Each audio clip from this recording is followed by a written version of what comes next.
4 दिन से जंगल में जोरदार बारिश हो रही थी। टुनटुनी चिड़िया पेट से थी। वो अपने पति के साथ घोंसले में बैठकर बारिश को देख रही थी। अजी, ये बारिश कब रुकेगी?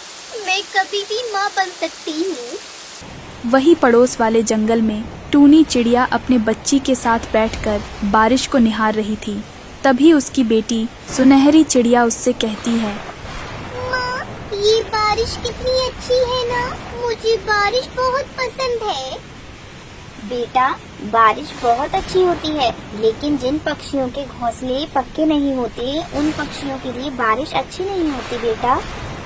माँ, अगर बारिश ऐसी ही चलती रही तो टुनटुनी मौसी का घोंसला कभी भी टूट सकता है, क्योंकि उनका घोंसला तो बहुत कमजोर है। तुम चिंता मत करो सुनहरी, सब ठीक होगा। वो दोनों बातें कर ही रहे थे, तभी तूफानी हवाएं शुरू हो जाती हैं। तेज हवा की वजह से टुनटुनी चिड़िया का घोंसला जोर जोर से हिलने लगता है। अरे बाप रे, ये क्या हो रहा है? लगता है हमारा घोंसला गिरने वाला है। जल्दी चलो टुनटुनी, हमें घोंसले से बाहर निकलना होगा। फिर वो दोनों घोंसले से बाहर चले जाते हैं। तभी तेज हवा की वजह से उनका घोंसला टूटकर नीचे गिर जाता है। ये क्या हो गया जी? अब हम कहाँ जाएंगे? मैंने आपसे कहा था कि हमारा घोंसला पक्का नहीं है। तुम चिंता मत करो, हम कुछ न कुछ तो कर ही लेंगे। सबसे पहले हमें एक सुरक्षित जगह पर जाना होगा। ऐसा कहकर वो दोनों एक सुरक्षित स्थान पर आ जाते हैं। तुम चिंता मत करना टुनटुनी, मैं तुम्हें कुछ नहीं होने दूंगा। कालू कौआ टुनटुनी चिड़िया को तसल्ली तो दे रहा था, लेकिन मन ही मन कालू कौआ बहुत ज्यादा चिंतित था। हे ऊपर वाले, अब तेरा ही सहारा है।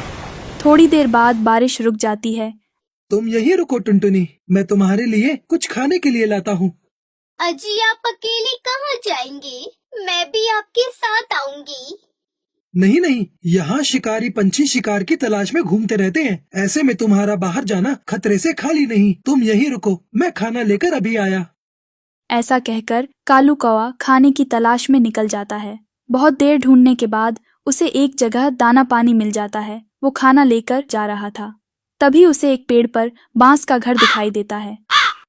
अरे, ये बांस का घर तो बहुत मजबूत और सुंदर दिख रहा है। मुझे भी एक ऐसा ही घर बनाना चाहिए। ऐसा कहकर कालू कौवा खाना लेकर अपनी पत्नी के पास चला जाता है। दोनों मिलकर खाना खा लेते हैं। तुम्हें पता है टुनटुनी, मैंने आते समय एक बांस का घर देखा। हमें भी एक ऐसा ही घर बनाना होगा। हाँ, तुमने ठीक कहा।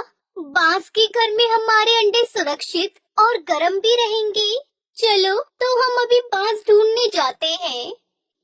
ऐसा कहकर वो दोनों बांस ढूंढने के लिए निकल जाते हैं, लेकिन उड़ते उड़ते टुनटुनी चिड़िया का पेट अचानक से दर्द करने लगता है।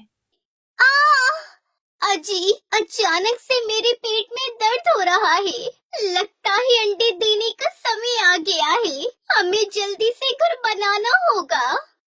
ऐसा कहकर वो दोनों फिर से उड़ने लगते हैं, लेकिन थोड़ी देर बाद टुनटुनी चिड़िया का पेट बहुत ज्यादा दर्द करने लगता है और वो एक पेड़ की डाली पर बैठ जाते हैं। अजी सुनिए, मेरा पेट बहुत ज्यादा दर्द कर रहा है। लगता है मुझे किसी सुरक्षित स्थान पर अंडे देने ही होंगे।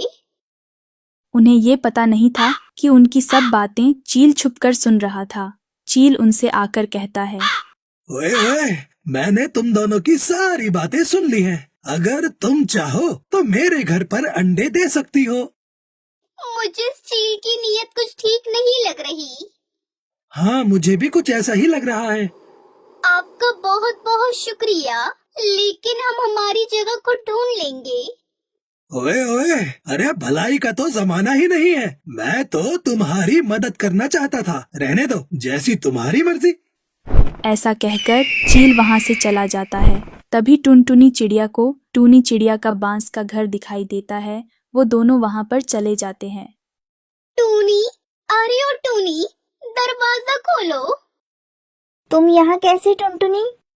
हम दोनों पड़ोस के जंगल में रहते हैं, पर तूफानी हवा बारिश की वजह से हमारा घोंसला टूट गया। मैं पेट से हूँ और मेरा पेट बहुत ज्यादा दर्द कर रहा है। मेरे अंडे देने का समय आ गया है। क्या तुम हमें अपने घर में कुछ दिनों के लिए पनाह हमारा घर बन जाएगा, हम हमारे घर वापस चले जाएंगे। ठीक है, मैं तुम्हारा दर्द समझ सकती हूँ। आखिर मैं भी तो एक चिड़िया हूँ। आप मेरे घर में रुक सकते हैं। आओ अंदर आओ। टुनटुनी चिड़िया वहाँ पर 2 प्यारे प्यारे अंडे दे देती है। हमारे बच्चे कभी भी बाहर आ सकते हैं। हमें जल्द से जल्द हमारा घर बनाना होगा। हाँ, लेकिन हम हमारे अंडे लेकर कैसे जाएंगे? तुम अंडों की कोई चिंता मत करो, मैं तुम्हारे अंडों का बहुत अच्छे से ख्याल रखूंगी। वो दोनों अपना घर बनाने में लग जाते हैं। इधर चील टुनटुनी चिड़िया के अंडों को खाने की फिराक में था। वो टूनी चिड़िया के बाहर जाने का इंतजार कर रहा था। थोड़ी देर बाद टूनी चिड़िया दरवाजा खोल देती है। तभी चील वहाँ पर आ जाता है। ओए ओए चिड़िया, बोल अब, वो अंडे कहाँ हैं? तभी उसे वहाँ पर अंडे दिखाई देते हैं। वो उसे एक बोरी में भरकर ले जाता है। इधर टुनटुनी चिड़िया और उसका पति कालू कौआ बांस का घर बना लेते हैं। आखिर हमारा घर बन ही गया। चलो अब हम अपने अंडे लेकर आते हैं। हाँ, बच्चे कभी भी बाहर आ सकते हैं। फिर वो दोनों मिलकर टूनी चिड़िया के घर चले जाते हैं। वो देखते हैं कि टूनी चिड़िया के घर का दरवाजा खुला था।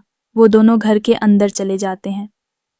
अरे टूनी बहन तो यहाँ नहीं है और हमारे अंडे वो भी नहीं दिख रहे। वो दोनों बहुत ही ज्यादा डर जाते हैं। तभी वहाँ पर टूनी चिड़िया आ जाती है। टूनी, अच्छा हुआ तुम आ गई।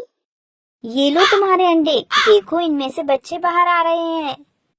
वो दोनों अपने बच्चों को देखकर बहुत ही खुश हो जाते हैं।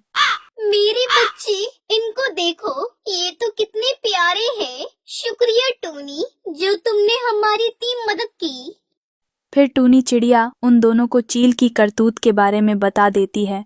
अरे टुनटुनी, उस दुष्ट चील को मैंने अच्छा पागल बना दिया। उसे मैंने अंडे की जगह पत्थर दे दिए। बड़ा बन रहा था अंडे खाने वाला, अब तो वो पत्थर खाएगा। उधर चील अंडे खाने लगता है। ओए ओए, ये अंडे क्यों नहीं फूट रहे? लगता है इस चिड़िया के अंडे बहुत मजबूत हैं। अरे बाप रे, ये क्या हो गया?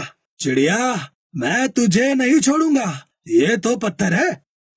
सब मिलकर उस चील पर हंसने लगते हैं।